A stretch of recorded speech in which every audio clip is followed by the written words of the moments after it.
Assalamualaikum warahmatullahi wabarakatuh. Assalatu wassalamu ala asrofil anbiya'i wal mursalin wa ala alihi wa sahbihi ajmain amma ba'du. Rabbi shrah sadri wa yassir li amri wahlul 'uqdatam min lisani yafqahu qawli amma ba'du. Yang saya hormati Bapak Kepala Sekolah SMK 1 Susukan yang berhalangan hadir, yang saya hormati Bapak Ibu Guru SMKN Negeri 1 Susukan yang saya banggakan. Alhamdulillahirabbil alamin, pada hari ini kita diberikan kesehatan sehingga kita dapat berkumpul kembali di ruang meeting ini untuk yang kedua kalinya dalam acara saya sebagai calon guru penggerak angkatan 11.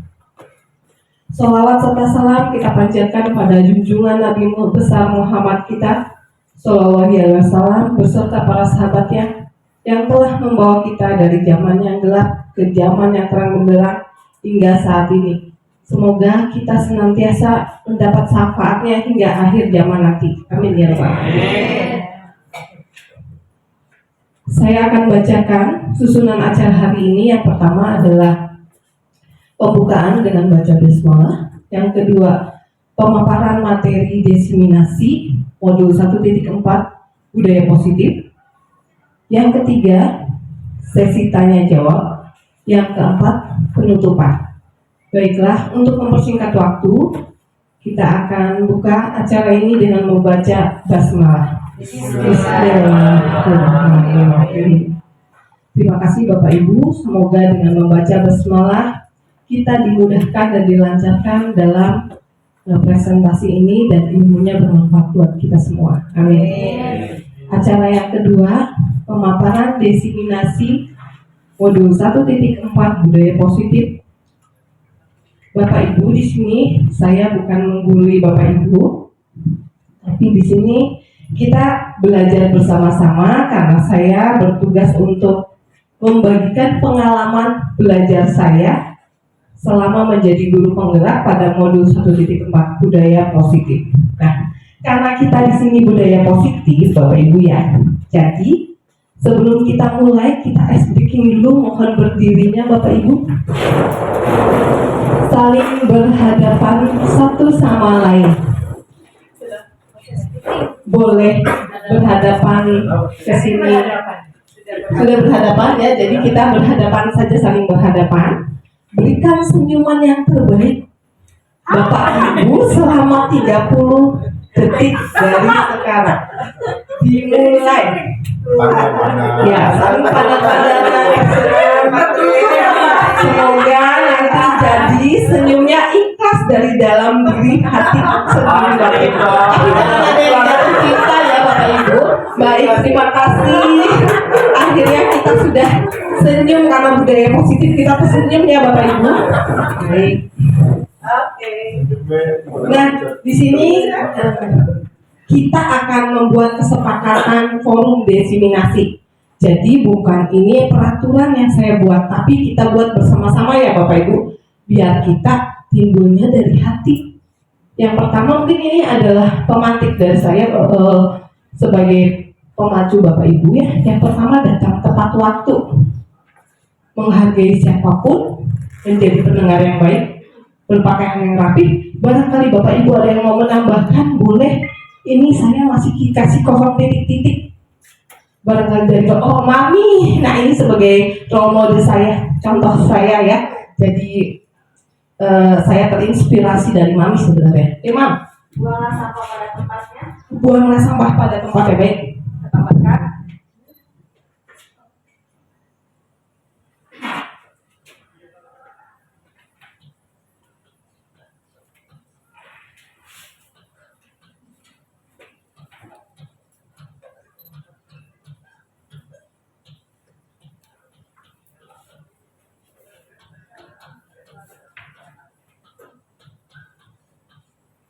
Ada lagi yang mau? Saya. Tegur sapa senyum. Oh, tegur sapa salam. Sapa salam. Salamnya Ibu. Tegur salam. Salam. Sopan santun. Senyum. 5S. Dan santun ya. Baik, Ibu Haji Runi mana? Disiplin. Disiplin. Baik. Oke, Bapak Ibu, ini saya akan salin dulu ya, Bapak Ibu. Saya tambahkan dulu biar nanti tersimpan. Boleh minum ya? Boleh, mangga. Kan aturan di diseminasi. Nantinya kalau nggak ada boleh minum, boleh.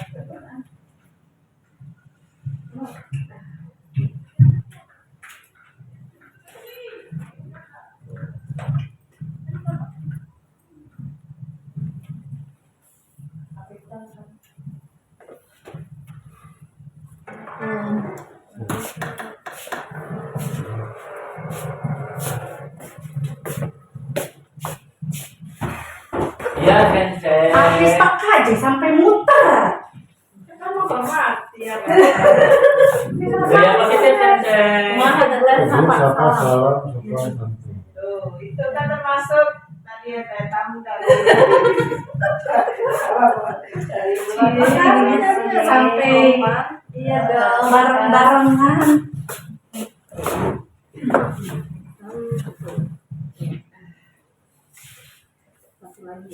Kan, boleh nggak usul? boleh boleh. Bukan Desi ya, tapi Dise. Oh, diseminasi.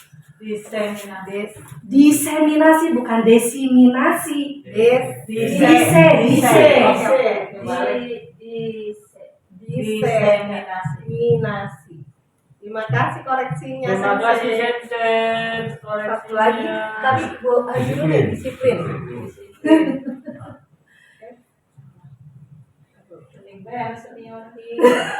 Kalau ada gerbong gerak Ini kemudian soalnya ini kan ada kemudian kafe kalau di bahasanya.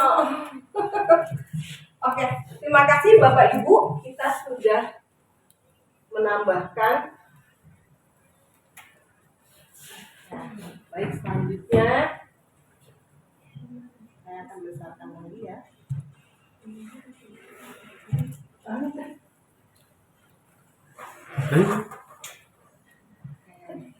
Tadi kesepakatan yang sudah kita buat ya Bapak Ibu. Ini kita sepakat bukan dari peraturan yang saya buat, tapi kita bersama-sama. Selanjutnya ya Bapak Ibu. Konsep inti dari budaya positif di sini yang pertama adalah perubahan paradigma belajar. Yang kedua, disiplin positif. Kemudian yang ketiga, nilai-nilai kebajikan. Yang keempat, kebutuhan dasar manusia. Yang kelima, motivasi perilaku manusia. Yang keenam, posisi kontrol guru. Yang ketujuh, keyakinan kelas. Yang kedelapan, segitiga restitusi. Nah, di sini pembelajaran dengan paradigma baru. Nah, di sini kita pembelajaran dengan paradigma baru. Bapak Ibu guru hebat di sini semua luar biasa. SMK 1 Sub kan semua sudah menjadi guru penggerak semua ya Bapak Ibu. Kita belajar tentang pembelajaran Ki Hajar Dewantara gitu. Nah, di sini pembelajaran dengan paradigma baru merupakan pembelajaran yang dirancang berdasarkan prinsip pembelajaran berdiferensiasi. Berdiferensiasi sehingga para peserta didik belajar sesuai kebutuhannya berdasarkan tahap perkembangan sesuai teori psikolog modern untuk mewujudkan profil pelajar Pancasila. Nah, pembelajaran berdiferensiasi di sini kira-kira Bapak Ibu guru di sini pembelajarannya apakah masih teacher center atau sudah student center kira-kira? Nah, luar biasa hebat ya, sudah student center. Berarti kita sudah menerapkan benar-benar KHD-nya ya. Nah, kebetulan di sini ada PGP guru penggerak sudah lulusan pertama dari kurikulum kita, jadi sebagai role model sekolah kita. Jadi sebagai acuan kita ya, ini luar biasa menginspirasi Bapak Ibu guru kita semua, termasuk saya ini. Jadi berusaha mencoba apa sih yang ada di PGP seperti itu. Nah, kemudian di sini profil pelajar Pancasila. Mungkin di sini agak ngeblur, tapi saya yakin Bapak Ibu guru di sini sudah hafal dengan profil pelajar Pancasila atau sudah pernah mengenal ya Bapak Ibu.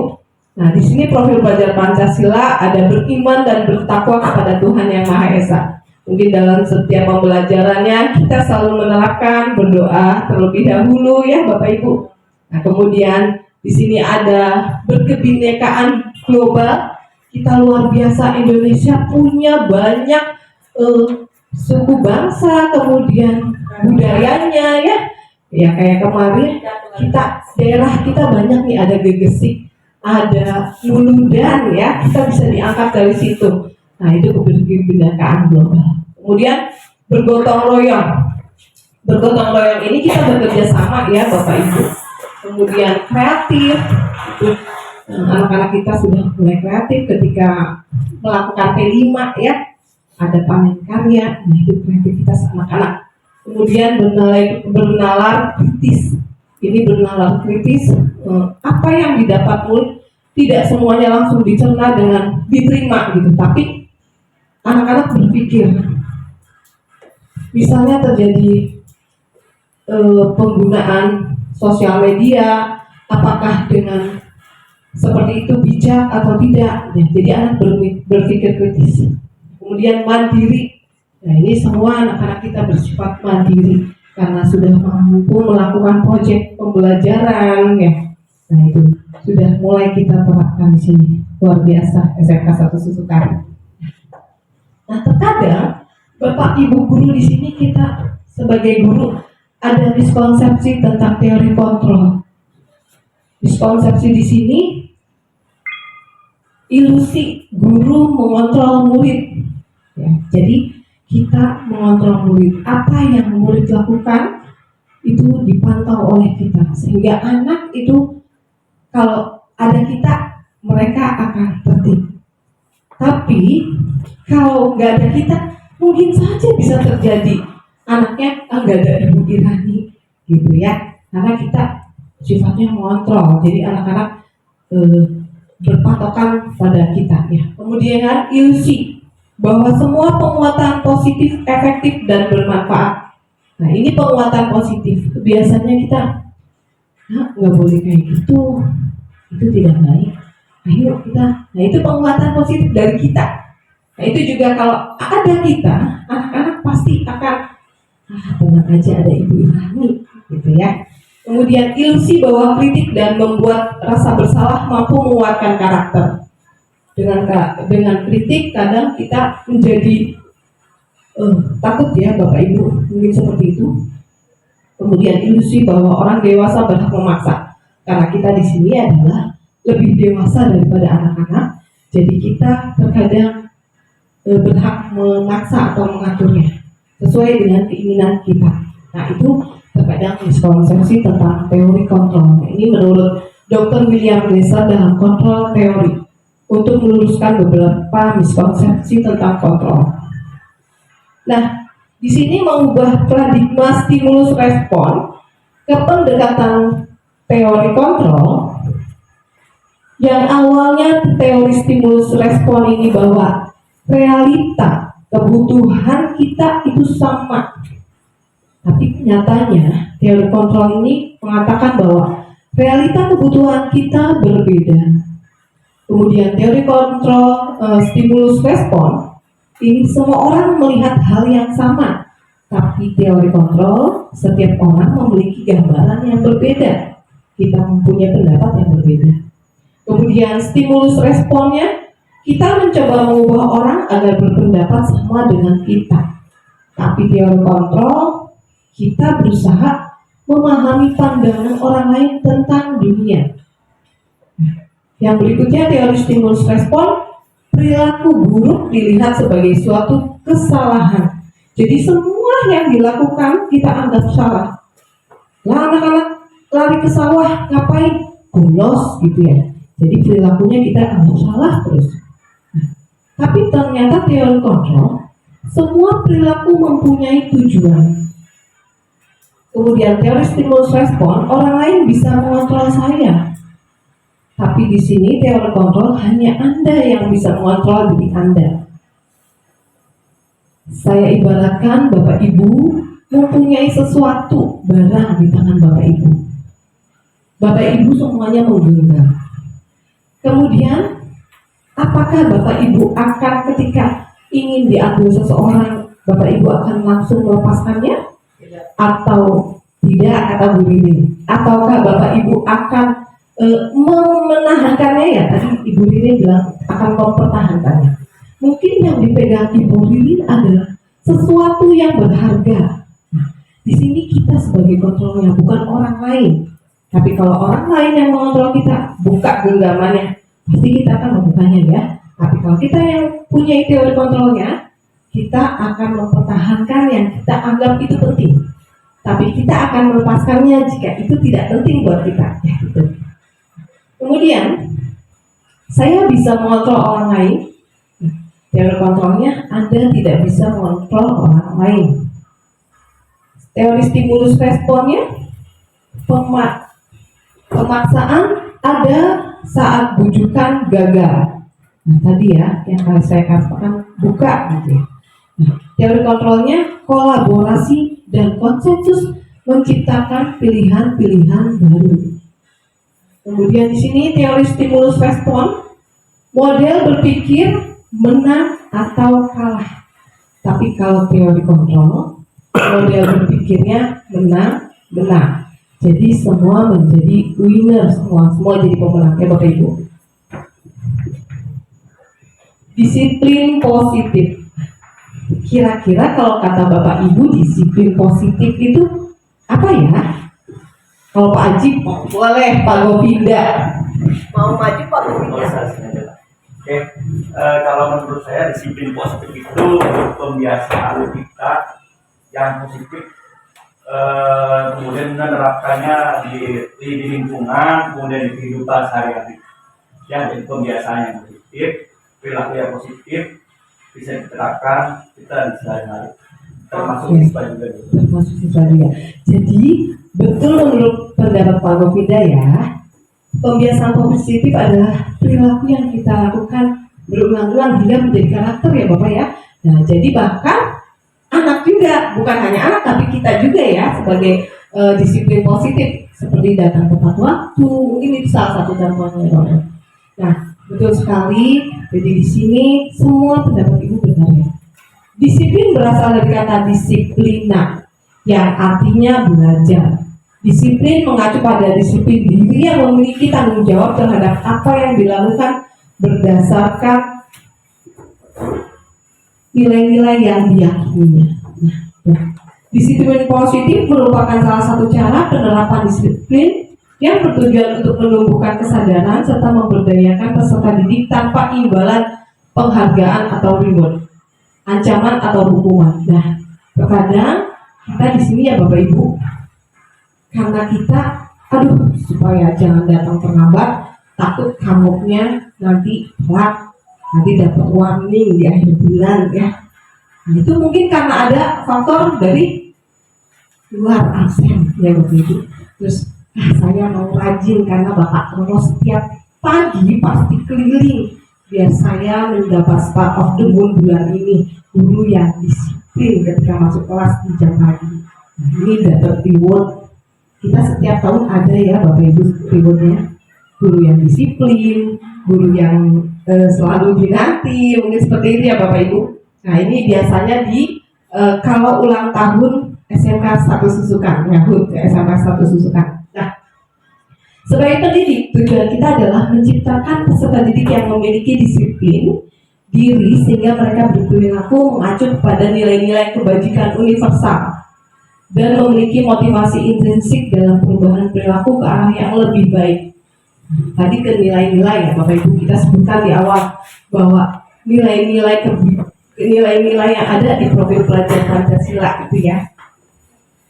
Nah, ini ada nilai-nilai, contoh nilai-nilai kebajikan, nilai yang disepakati bersama lepas dari suku, bangsa, agama, bahasa maupun latar belakang. Contoh nilai kebajikan institusi atau organisasi. Yang di sini profil pelajar Pancasila. Kenapa saya selalu mencantumkan? Karena ini adalah eh, yang sekarang kita pegang ya, kurikulum merdeka, yaitu mempunyai profil pelajar Pancasila ada 5, bertawakal pada Tuhan yang Maha Esa dan berhak mulia, berkebinekaan global, bergotong royong, kemudian mandiri, kreatif, dan bernalar kritis. Kemudian Ibo Primary Years Program PYP, toleransi, rasa hormat, integritas, mandiri, menghargai, antusias, empati, keingintahuan, kreativitas, kerjasama, percaya diri, dan komitmen. Nah, keterampilan hidup ada life skill, dapat dipercaya, lurus hati, pendengaran yang aktif, tidak merendahkan orang lain, memberikan terbaik dari diri. Nah, ini karena benar-benar dari hati ya Bapak Ibu ya. Di sini ada kebutuhan dasar manusia. Sekarang saya ingin bertanya kepada Bapak Ibu, kebutuhan apa sih yang Bapak Ibu inginkan kira-kira? Pak Govinda apa Pak Govinda? Kebutuhan dasar manusia salah satunya adalah yang pengen hidup tenang, Bu. Yes, itu salah. Ingin hidup tenang, boleh. Ada lagi? Hidup bahagia. Ya, itu. Hidup bahagia, boleh. Mami? Mami sepertinya ingin dicintai ya. Oh pasti. Oh ya. Apalagi Pak Tejar barangkali ingin apa Pak Tejar? Punya istri baru. Aduh, ini punya istri baru. Berarti itu diperhatikan ya. Berarti kalau ingin punya istri baru berarti ini diperhatikan, bisa ya. Jadi ini semua benar. Apa yang diinginkan sama ya Bapak Ibu, kita sebagai guru harus tahu nih kebutuhan apa anak-anak kita. Apa sih yang dibutuhin anak-anak kita seperti itu. Kita saja ingin seperti itu ya Bapak Ibu. Nah kita sebagai guru di sini harus tahu kebutuhan apa sih yang sebenarnya yang diinginkan anak-anak. Di sini kebutuhan dasar manusia adalah segala sesuatu yang kita lakukan untuk mendapatkan apa yang kita inginkan. Seluruh tindakan yang kita lakukan memiliki tujuan tertentu, dan semua usaha terbaik yang kita lakukan adalah dalam rangka agar kebutuhan dasar kita terpenuhi dengan baik. Nah, di sini ada pertanyaan pemantik Bapak Ibu. Ibu Anggar, guru wali kelas 2A di SD Pelita Hati, sedang bingung menghadapi ulah salah satu murid di kelasnya, Doni. Beberapa anak di kelas 2A telah datang padanya dan mengeluh Doni yang seringkali meminta bekal makan siang mereka dengan paksa. Jika Anda menghadapi suatu situasi seperti Ibu Anggar, apa yang akan Anda lakukan? Menurut Anda, kira-kira apa alasan Doni melakukan hal itu? Baik Pak Govinda lagi, luar biasa ini, benar-benar menerapkan guru penggeraknya ya. Oke, itu yang pertama saya panggil dulu Don itu. Don, saya tanya, artinya permasalahannya apa dulu? Kita pahami dulu. Don, kamu kenapa sih Don? Kenapa sering ngambil minta makan ke anak tersebut? Ya kan, ketika kita sudah tahu permasalahannya apa, misalkan kayak Doninya karena dia nggak dikasih uang jajan mungkin ataupun nggak dikasih bekal sama orang tuanya, kemudian baru kita rundikan dengan teman-teman, kita bagi dengan teman-teman, kita informasikan bagaimana teman-teman kelas kira-kira bersedia tidak kalau misalkan makanan yang sekiranya lebih kita bantu untuk Joni, begitu solusinya. Luar biasa. Ya. Terus apa lagi Pak? Ya itu mungkin itu yang pertama, kita mengetahui permasalahan dulu, kemudian kita cari solusi bersama dengan anak-anak dengan tujuannya menyelesaikan masalah tersebut. Iya, jadi bagus sekali jawaban dari Pak Govindo ya. Jadi Pak Govindo ini tidak tebak-tebak si Doni ya Pak Govindo ya. Ya. Tapi Pak Govindo sudah menerapkan sebagai seorang guru, menanyakan apa penyebab Doni itu ya Pak Govinda. Ternyata si Doni tidak pernah dikasih sangu sama orang tuanya, terus lapar ingin makan ya Doni ya. Ya, jadi Pak Govinda gitu kok jadi Doni ya.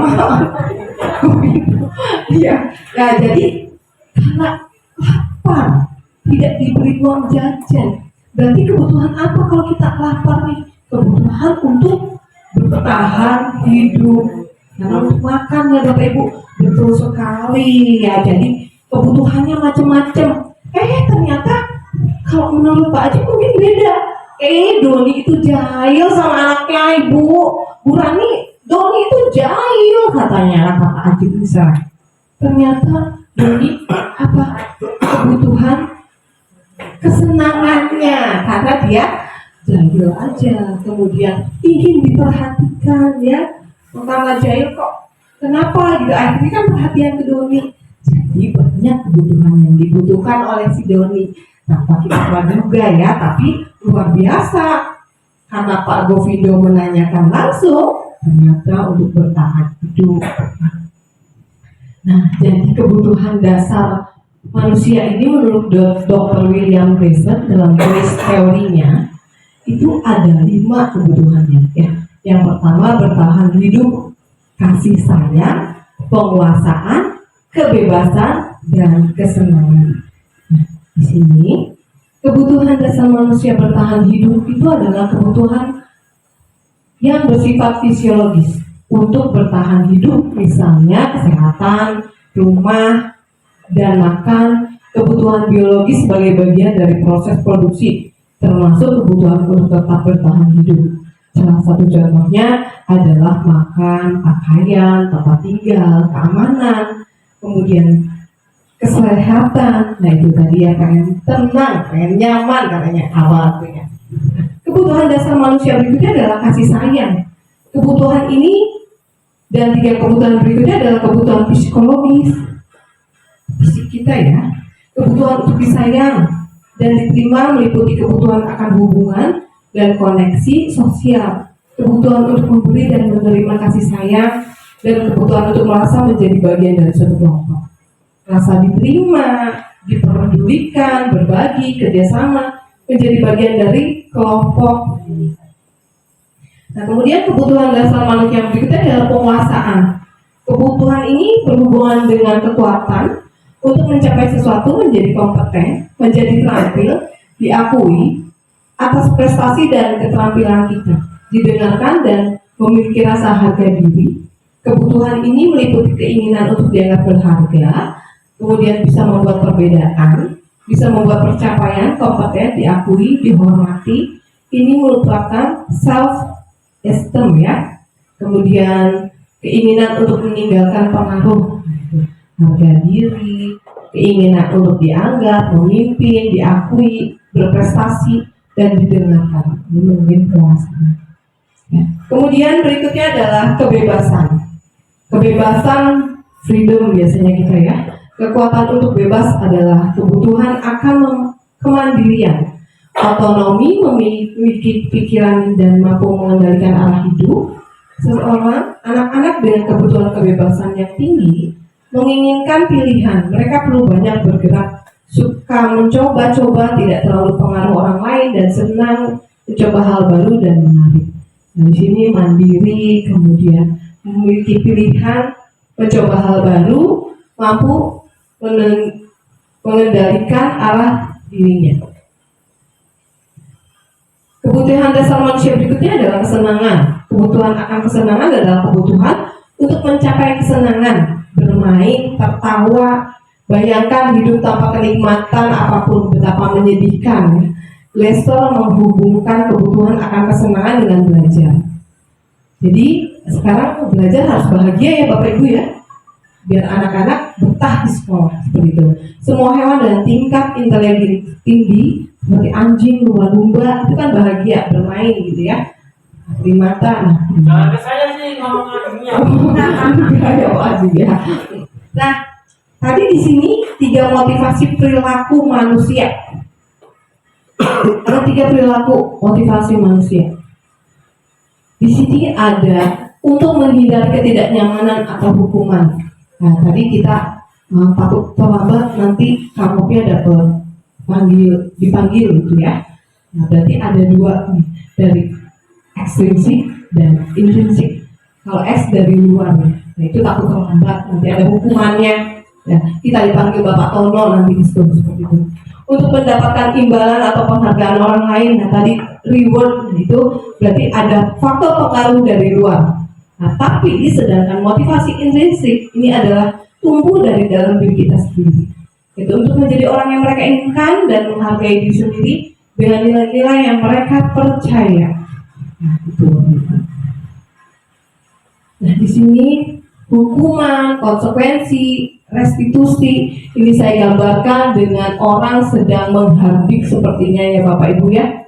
Menghardik, kemudian ada konsekuensi ini saya gambarkan dengan silang dan checklist. Ada konsekuensinya apa nih? Kemudian restitusi adanya komunikasi di sini. Kita seorang guru ada komunikasi dengan siswa, ceritanya seperti itu. Nah, ini. Jadi kalau hukuman ini tidak terencana, tiba-tiba ya. Kita lihat Cahya, ya ampun telat lagi. Ya, ini anak saya. Jadi saya teringat si Cahya. Kalau Cahya itu suka telat, jadi aku selalu dapat panggilan. Berani Cahya telat lagi. Ini saya sebelum ikut jadi guru penggerak suka melakukan hukuman. Ya, jadi Cahya, kamu terlambat dan kebersihan. Jadi ada suatu fisik ya Bapak Ibu ya, fisik dan fisik. Nah, akhirnya dia kebersihan. Kemudian tiba-tiba ya itu ya, murid tidak tahu apa yang akan terjadi, tidak dilibatkan, tidak dikomunikasikan. Saya langsung kan ada yang terlambat, langsung saya hukum ya Bapak Ibu ya. Bersifat satu arah hanya dari saya sendiri. Berupa hukuman fisik atau fisik. Nah, sedangkan konsekuensi ini Cahya, kamu tahu nggak sih datangnya jam berapa? Kamu tahu masuk jam berapa hari? Tiap sekolah masuknya jam berapa? Jam 7 Bu. Oke, tahu kan?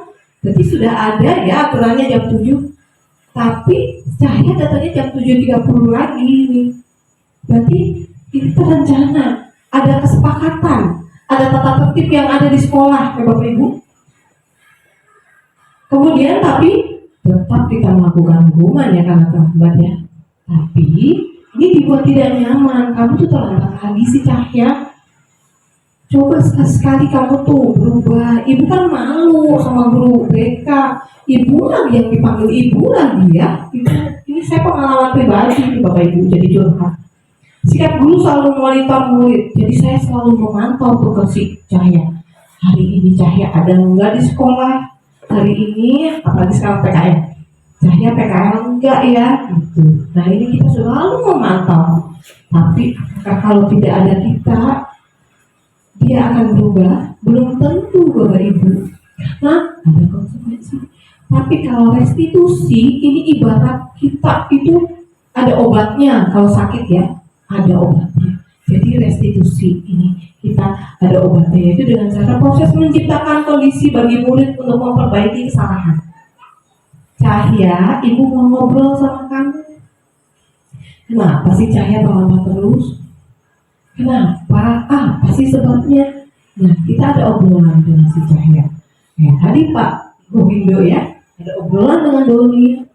Nah, ternyata Cahya itu kalau malam suka membantu orang tuanya berjualan, jadi datang ke sekolahnya terlambat.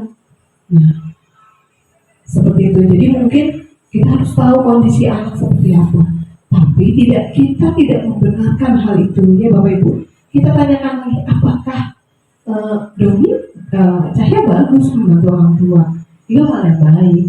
Tapi apa benar keyakinan Cahya ketika datang ke sekolah? Nanti Cahya menjawab, enggak Bu, harus datang tepat waktu karena masuk jam 7. Baik, kalau seperti itu, kira-kira solusinya bagaimana Cahya? Nggak boleh Cahya membantu. Nanti Cahya menjawab, akan tetap membantu orang tuanya, tapi datang sekolah juga harus tepat waktu. Nah, itu jadi ada restitusi seperti itu. Sebelum selanjutnya, kita ada pertanyaan dari yang awal tadi. Sampai sini dulu. Barangkali ada pertanyaan Bapak Ibu? Cukup ya Bapak Ibu, karena Ibu saya yakin kita semua pada cerdas semua karena ikut grup penggerak luar biasa ya. Jawa Barat memang keren. Nah, kita biar enggak bosen, Kita ice breaking dulu ya Bapak Ibu ya. Boleh Bapak Ibu berdiri di sini biar kita nggak bosan. Tangan di depan. Jari di belakang. Ada ke sana Pak Cek.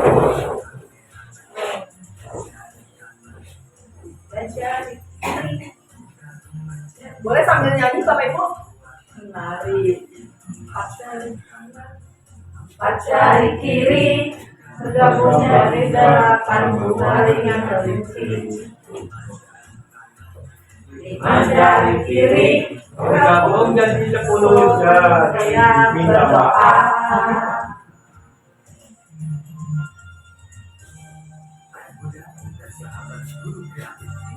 Saya ulangi ya Bapak Ibu. Tadi satunya kelewat ya Bapak Ibu. Ya. Oke. Ini lilin bukan lilin ya. Saya bisa. Boleh sambil nyanyi ya Bapak Ibu biar semangat. Tangan dapat menggapai bintang. Samping hidung yang terbang. Tenang berenang. Berdoa. Berkata kita. Tangan dulu. Di pagar bundar. Kiri, atas, bawah, siap berdoa. Satu jari kanan, satu jari kiri, gabung menjadi dua jembatan. Dua jari kanan, dua jari kiri, digabung menjadi 4. Empat jari kiri bergabung menjadi 6 buat menara. Empat jari kanan, empat jari kiri bergabung menjadi 8 buat telinga. 5 jari kanan, 5 jari kiri bergabung menjadi 10. Siap berdoa. Baik Bapak Ibu, terima kasih. Luar biasa. Tulisannya sih.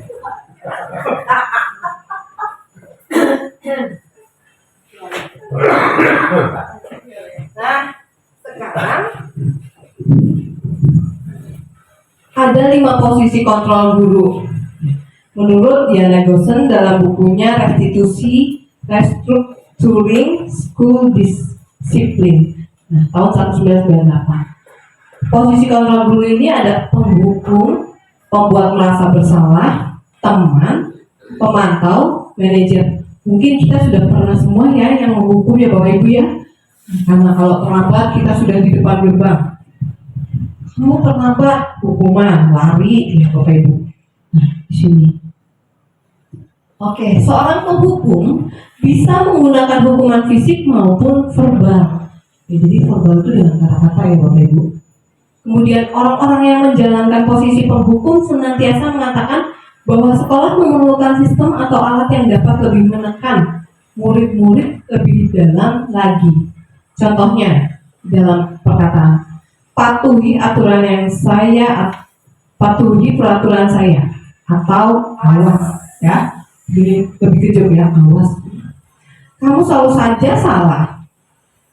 Selalu pasti, selalu yang terakhir selesai. Nah, jadi ada kata-kata yang menekan di sini karena sebagai hukuman. Posisi kontrol yang kedua, pembuat merasa bersalah. Pada posisi ini biasanya guru akan bersuara lebih lembut. Kemudian pembuat rasa bersalah akan menggunakan keheningan yang membuat orang lain merasa tidak nyaman, bersalah atau rendah diri. Ini suaranya lebih lembut. Ibu sangat kecewa sekali dengan kamu, Cahya, gitu ya. Ini selalu ingat Cahya ini. Berapa kali Bapak harus berberitahu kamu ya? Nah, ini ada lemah lembut, jadi ada keheningan. Anak jadi merasa hatinya salah sendiri, gitu ya. Gimana coba kalau orang tua kamu tahu kamu berbuat begini? lambat lagi. Nah, jadi ini membuat hati anak merasa bersalah ya Bapak Ibu. Kemudian posisi kontrol guru sebagai teman. Ini biasanya kayaknya Pak Govindo, Pak Trigegaraha ya. Nah, ini kayaknya halo guys gitu. Oh bro gitu. Nah ini ngerasa kayak berteman gitu. Nah ini biasanya kelihatannya yang muda-muda. Oh Pak Haji malah. Lo bro datang terlambat bro. Kenapa bro? Ya gitu ya. Mungkin guru tidak akan menyakiti murid karena temannya, namun akan tetap berupaya mengontrol murid melalui persuasi. Posisi teman pada guru biasa negatif atau positif. Positif di sini berupa hubungan baik yang terjalin antara guru dan murid. Guru di posisi teman menggunakan hubungan baik dan humor untuk mempengaruhi seseorang. Ayolah bantu bapak demi bapak ya. Oh, Pak Angga biasanya bro, tolong sih bro, nanti aku kena teguran tuh sama bapak ya. Ayo ingat, tidak bantu. Cirebon keluar ya. Aduh, Cirebonnya luar biasa. Ini orang Cirebon yang cetak. Ayo ingat tidak bantu bapak selama ini. Ya sudah, kali ini tidak apa-apa. Nanti ibu bantu bereskan. Ya. Nah, ini seperti teman ya Bapak Ibu. Kita lebih humble di sini. Nah, sekarang sebagai pemantau. Pemantau berarti mengawasi. Pada saat kita mengawasi, kita bertanggung jawab atas perilaku orang-orang yang diawasi. Posisi pemantau berdasarkan pada peraturan-peraturan dan konsekuensi. Dengan menggunakan sanksi atau konsekuensi, kita dapat memisahkan hubungan pribadi kita dengan murid sebagai seseorang yang menjalankan posisi pemantau. Nah, ini gambarnya karena seperti loop ya. Saya memantau anak-anak nih. Terlambat. Peraturannya apa? Datang terlambat terus ya. Kan ada peraturan. Jadi memantau. Kemudian apa yang telah kamu lakukan? Sanksi atau konsekuensinya apa? Nah, jadi kalau terlambat pasti ada sanksi atau ada konsekuensinya. Jadi sini sudah tertulis ya Bapak Ibu. Ya. Nah, sekarang sebagai manajer. Posisi terakhir manajer adalah posisi di mana guru berbuat sesuatu bersama dengan murid. Mempersilahkan murid mempertanggungjawabkan perilakunya, mendukung murid agar dapat menemukan solusi atas permasalahannya sendiri. Jadi siswa ini mengobati dirinya sendiri dengan solusinya ya, yang mereka anggap benar loh, tapi kita tetap memantaunya dengan nilai-nilai yang ada ya Bapak Ibu. Apa yang kita yakini? Kembali ke keyakinan kelas. Kemudian apakah kamu meyakininya? Jika kamu meyakininya, apakah kamu bersedia memperbaikinya? Jika kamu memperbaiki ini, hal ini menunjukkan apa tentang dirimu? Kemudian apa rencana kamu untuk memperbaiki hal ini? Nah ini adalah beberapa yang kita ucapkan, bisa seperti itu ya Bapak Ibu. Keyakinan kelas, kalau tadi kita buat keyakinan kita untuk ketika berdiskusi ya Bapak Ibu, diseminasi. Di sini keyakinan kelas, mungkin Bapak Ibu kalau keyakinan kelas tadi kita buatnya bersama-sama ya. Tapi kalau peraturan kelas kita yang membuat sendiri tanpa ada campur tangan dengan anak-anak. Tapi kalau keyakinan kita buatnya bersama-sama. Kita catat apa yang anak mau. Kita tetap mengarahkannya, ya kan Bapak Ibu? Di sini. Ini nanti misalnya ya. Ini posisi kontrolnya tadi ada. Penghukum, kemudian membuat orang merasa bersalah, teman pemantau, manajer. Tadi penjelasannya sudah saya jelaskan ya Bapak Ibu. Nah, ini adalah guru berbuat, menghardik, menunjuk, menyakiti, menyindir. Kemudian kalau membuat orang merasa bersalah, berceramah, menunjukkan kekecewaan mendalam. Teman membuat alasan-alasan untuk murid-muridnya. Kemudian pemantau menghitung dan mengukur. Manajer mengajukan pertanyaan-pertanyaan. Guru berkata, kalau kamu tidak melakukannya, saya akan, tadi ada penekanan. Kamu sudah mengecewakan Bapak, bersalah. Teman, lakukan untuk Bapak Ibu yang sudah nanti Bapak Ibu bantu bereskan. Nah, ini tadi contohnya sudah. Nah, ini mungkin hasilnya. Tadi anak Kalau ada hukuman, memberontak, pendendam, menyalahkan orang lain. Jadi kalau kita melakukan hukuman, ada konsekuensinya. Ya Bapak Ibu, anak bisa saja jadi benci kita, dendam sama kita. Saya kemarin dihukum sama ibu-ibu. Saya di depan lapangan karena tidak memakai topi. Saya dihukum di depan. Lalu akhirnya percaya diri anak turun. Nah itu. Ya. Kemudian akhirnya nanti lama-lama anak nggak peduli karena dihukum. Kemudian menyembunyikan, menyangkal, berbohong. Ya. Ini ketergantungan, karena tadi ya kita sebagai teman, ada Ibu Irani tenang aja, menyesuaikan biar diawasi. Nah, kalau ada Ibu Irani takut, menguatkan watak karakter. Kalau yang restitusinya seperti itu ya, maaf, yang penguatan. Oke Bapak Ibu, saya lanjutkan. Ini posisi kontrol masih. Yang di sini kaitan dengan dunia kualitasnya, ada dampaknya juga. Perilaku menjadi agresif, kemudian jadi rendah diri, merasa bersalah. Ini tadi tergantung karena tadi teman mendidik ini pemantau, kemudian tapi ada obatnya dengan solusi ya, mengevaluasi diri. Nah, kemudian nilai kualitasnya, murid meletakkan guru di luar dunia berkualitas, murid di dalam dunia berkualitas. Murid meletakkan guru sebagai orang penting dalam dunia berkualitas. Murid meletakkan guru peraturan di dunia berkualitas. Ini murid meletakkan dirinya sebagai individu yang positif dalam dunia berkualitas. Jadi sudah berubah sendiri. Alangkah enaknya ya Bapak Ibu kalau ini sudah tercapai di sekolah kita ya Bapak Ibu. Jadi kalau kontrol itu luar biasa kita sebagai manajer ini. Jadi karakter anak yang berubah sendiri. Nah, pembentukan keyakinan kelas di sini. Kenapa keyakinan kelas? Kenapa bukan peraturan kelas? Ya tadi karena kita buatnya bersama-sama. Kita mencatat dulu apa yang anak-anak inginkan. Kemudian kita melakukan kesepakatan. Ya, karena di sini bersifat abstrak, berupa pertanyaan universal, kemudian dibuat dalam pernyataan positif. Ya, tidak boleh datang terlambat. Itu bukan pertanyaan positif ya, tapi datang tepat waktu. Buanglah sampah pada tempatnya. Tidak boleh membuang sampah pada tempatnya, atau tidak benar. Itu tidak boleh, tapi buang sampah pada tempatnya. Nah, jadi positif.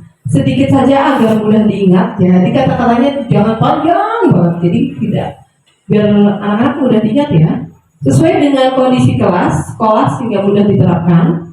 Semua warga sekolah, warga kelas dilibatkan saat membuat keyakinan kelas. Biar anak-anak karena kemauannya sendiri, jadi anak-anak menerapkannya. Nah, di sini salah satu contohnya kesepakatan kelas. Datang ke sekolah tepat waktu, saling menghormati dan menyayangi, disiplin dalam pembelajaran, partisipasi dan kerjasama, disiplin dan tertib, kebersihan dan kerapihan. Nah, ini salah satu contohnya ya Bapak Ibu yang saya buat. Kemudian nanti mungkin Bapak Ibu nanti tahun ajaran baru sekali ini ya, udah mulai kita buat kesepakatan kelas biar anak-anak ini loh yang kita buat bersama-sama. Jadi setelah ini kita bisa terapkan ya Bapak Ibu. Kemudian nilai-nilai kebajikan yang kita punya tadi ada profil pelajar Pancasila ada 6 ya Bapak Ibu. Kita bisa menerapkannya. Dari sini kita melihatnya ke sini. Kalau datang ke sekolah tepat waktu, berarti anak bagaimana? Kata keyakinan ya, pasti datang tepat waktu, bertanggung jawab. Nah di sini ada segitiga restitusi. Segitiga restitusi ini adalah suatu proses dialog yang dijalankan oleh guru agar dapat menghasilkan murid yang mandiri dan bertanggung jawab. Proses menciptakan kondisi bagi murid untuk memperbaiki kesalahan mereka, sehingga mereka bisa kembali pada kelompok mereka dengan karakter yang lebih kuat. Jadi, memperbaiki dirinya yaitu dengan cara segitiga restitusi, Bapak Ibu. Di sini tahapan segitiga restitusi ada menstabilkan identitas yang pertama, kemudian menanyakan keyakinan, kemudian validasi tindakan yang salah. Ya, validasi dulu, maaf. Menstabilkan identitas, validasi tindakan, baru menanyakan keyakinan. Nah, ini di sini namanya. Menstabilkan identitas dilakukan berdasarkan prinsip bahwa membuat kesalahan adalah bagian dari proses pembelajaran yang nantinya akan menggeser identitas gagal ke arah identitas sukses. Nah, ini. Jadi kesalahan anak ini akan berubah menjadi identitas yang baik, sukses. Menstabilkan identitas. Berbuat salah itu wajar. Nah, misalnya kita menggali dulu tadi ya di awal, menggali kenapa, kemudian akhirnya kita bertanya, berbuat salah itu wajar. Tidak ada manusia yang sempurna. Ibu bapak juga pernah melakukan itu. Ibu bapak tidak mau mencari siapa yang salah, tapi ibu bapak ingin mencari solusi dari permasalahan ini. Kamu berhak merasa begitu. Ya. Kemudian validasi tindakan yang salah. Validasi tindakan yang salah dilakukan berdasarkan prinsip bahwa setiap perilaku berupaya memenuhi suatu kebutuhan tertentu, sehingga guru atau orang tua akan bergeser dari pemikiran stimulus respon menjadi proaktif, serta akan lebih mengenal dan mengakui kebutuhan murid atau anak. Validasi tindakan yang salah, kamu pasti punya alasan mengapa melakukan hal itu, padahal kamu bisa melakukan hal yang lebih buruk dari ini. Contohnya sampai kamu memukul seperti itu. Kamu patut bangga karena telah melindungi sesuatu yang penting buat kamu. Kamu melakukan karena mempertahankan sesuatu yang penting bagi kamu. Nah, ini adalah validasi. Sekarang menanyakan keyakinan. Tadi kita sudah menaikkan ke validasinya. Keyakinannya. Keyakinan yang dilakukan dengan memberi pertanyaan-pertanyaan bermakna kepada murid atau anak untuk memunculkan motivasi secara intrinsik sehingga mampu mengaitkan keyakinan dengan tindakan yang salah. Contohnya, menurut kamu keyakinan yang kamu lakukan benar? Sampai kamu marah-marah menggebrak meja. Nah, itu pasti anak jawabnya salah, Bu. Jadi bagaimana nanti? Nah, mungkin kita menanyakan keyakinan. Nilai apa yang telah disepakati bersama? Seperti apa gambaran sebuah kelas yang ideal menurut kamu? Kamu ingin menjadi anak yang seperti apa? Nah, itu keyakinan kelasnya. Tadi bagaimana sampai menggebrak meja? Salah, Bu. Ya. Karena saya tidak bisa kontrol emosi. Nanti anak jawab seperti itu. Nah, bagaimana solusinya? Solusinya, saya ke depannya akan lebih menjaga emosi saya akan melaporkan ketika teman saya mencatat hasil pekerjaan saya. Mungkin seperti itu ya Bapak Ibu. Di sini ada contoh penerapan segitiga restitusi. Ini hanya contoh ketika anak tidak piket ya, pelajarannya Pak Tuhan.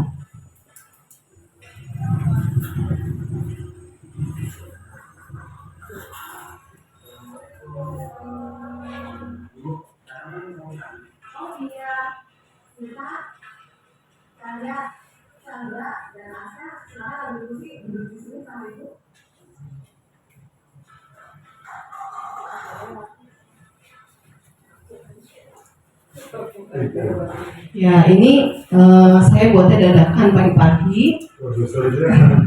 Produsernya Pak Ajib ya.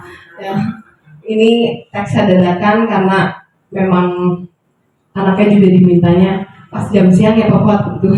Karena saya ditugaskan untuk membuat segitiga restitusi. Nah, ini menstabilkan identitas.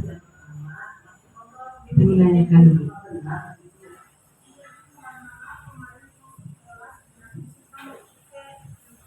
Ceritanya anak tidak piket. Kita menanyakan, jadi menstabilkan identitasnya. Ini pengeditnya Pak. Dari relok. Jadi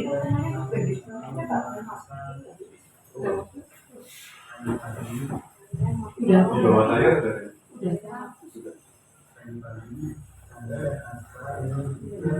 Nah, dari.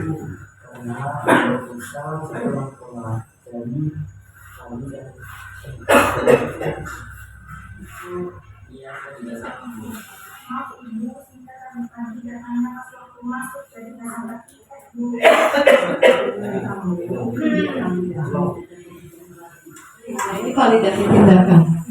Menurut kamu bagaimana? Ini tidak dimungkinkan. Kamu pasti punya alasan.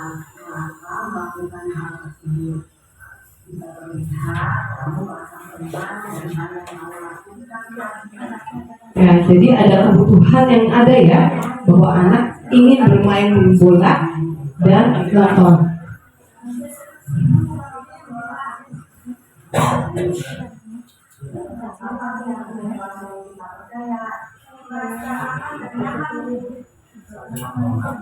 Kita sambung. Jadi kalau kelas bersih, kita merasa aman nyaman ya. Nah itu jadi makanya keyakinan yang ada di sekolah kita itu yang aman nyaman. Jadi masuk di kebersihan. Ya, mungkin itu ya Bapak Ibu. Ini cuma contoh aja. Realnya sih anak-anak baik ini.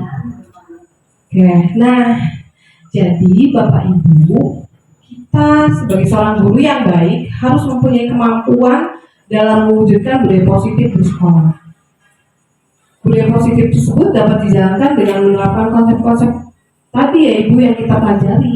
Yang pertama, perubahan paradigma belajar menurut Ki Hajar Dewantara bahwa berdiferensiasi yang berusaha pada murid, kemudian menyenangkan ya, kemudian disiplin positif ya, kemudian nilai-nilai kebajikan. Tadi kita punya nilai-nilai kebajikan dari profil pelajar Pancasila juga, apa yang ada, apa yang kita yakini ya terhadap keyakinan kelas, kemudian ada nilainya juga muncul di situ. Kemudian dasar kebutuhan dasar manusia ya, yang tadi ingin dicintai, ingin dihargai, kemudian diakui ya. Kemudian kebebasan ya, tadi ya, motivasi perilaku manusia, ada intrinsik dan ekstrinsik, kemudian posisi kontrol guru, hukuman sampai tadi ada terakhir yang terbaik ya, kemudian segitiga restitusi yaitu perbaikannya, sehingga nanti kedepannya kita mudah dalam mengontrol anak-anak dan berbuat baik semuanya. Mungkin sekian dari saya akhiri pemaparan dari saya. Barangkali ada sesi pertanyaan berikutnya, ini ada sesi terakhir, sesi pertanyaan. Barangkali Bapak Ibu ada yang mau menanyakan dari hal yang boleh Ibu Diana, mangga, waktu dan tempat saya persilakan. Kita tuh tadi tuh bicara tentang restitusi, segitiga restitusi. Sebenarnya arti restitusi itu sendiri apa sih? Ya, Kalau ya. saya lihat di sini kan artinya pembayaran ganti rugi gitu, atau apa hubungannya gitu dengan tadi saya belum ngerti. Ya, jadi Bu Diana menanyakan apa sih arti segitiga restitusi ya Bapak Ibu ya. Jadi segitiga restitusi ini artinya proses menciptakan kondisi bagi murid untuk memperbaiki kesalahan mereka. Jadi anak-anak ini memperbaiki dirinya dengan segitiga restitusi gitu ya. Kemudian mereka bisa kembali pada kelompok mereka dengan karakter yang lebih kuat lagi. Nah, jadi anak di sini memperbaiki dirinya dengan solusi yang ada pada dirinya dengan cara yang pertama, tadi kita menstabilkan identitas. Kemudian validasi tindakan yang salah. Baru setelah itu menanyakan keyakinan, sehingga nanti timbul solusi yang terbaik harus apa. Nah itu, jadi ini adalah tahapannya segitiga restitusi. Artinya yang ini, begitu Bu Dedi. Ya. Ada beberapa model tadi ya tentang ganti rugi dan kemudian dan seperti ini. Ya, ini untuk bahasa dunia pendidikan ya Bapak Ibu, menurut dosen. Menurut ini pengertian menurut dosen tahun 2004. Seperti itu Bapak Ibu. Semoga ini Bu Diana tidak cukup puas dengan jawaban saya sehingga mencari tahu terus nih, apa sih sebenarnya restitusi itu ya. Jadi tidak cukup puas di sini, tapi terus menggali sehingga akhirnya kita terus belajar ya, karena kan kita belajar sepanjang hayat gitu. Ada lagi Bapak Ibu?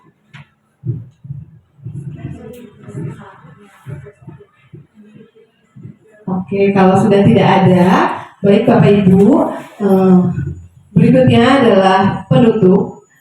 Terima kasih Bapak Ibu. Mohon maaf jika ada salah kata. Saya tutup pemaparan materi saya. Kemudian kita tutup dengan membaca Alhamdulillahirabbil alamin.